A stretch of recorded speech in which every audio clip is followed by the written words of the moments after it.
ఎటువంటి వర్గం అయినా సరే నేను గ్రౌండ్ చూసిన వాడిని కాబట్టి, అనేక అంశాలు చూసిన వాడిని కాబట్టి కుల వివక్షలు ఎట్టా ఉంటాయి అన్నటువంటిది ఆ రిజర్వేషన్ ఉండాలని నేను అనుకుంటాను.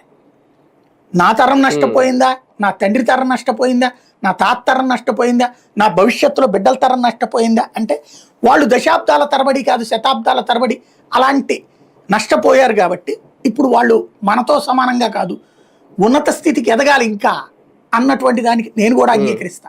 కాబట్టి ఓకే, కానీ ఇక్కడ జరగబోతున్నటువంటిది అది కాదు.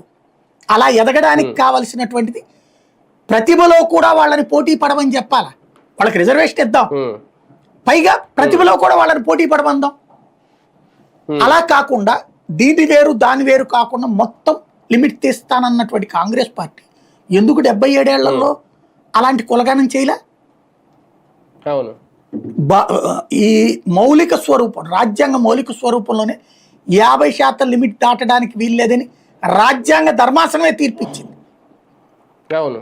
అయినా సరే చేస్తానంటూ రెచ్చగొడుతున్నాడు అంటే దాని వెనకాల కనబడుతున్నటువంటిది విదేశీ శక్తులు.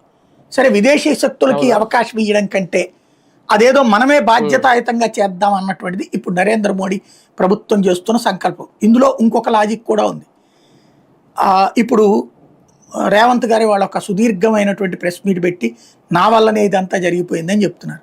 వాస్తవంగా కులగణన జరిగింది మొట్టమొదట భారతదేశంలో ఏ రాష్ట్రం? వీళ్ళు ఏమన్నా పుస్తకాలు దొంగ పుస్తకాలు రాస్తారేమో నాకు తెలియదు.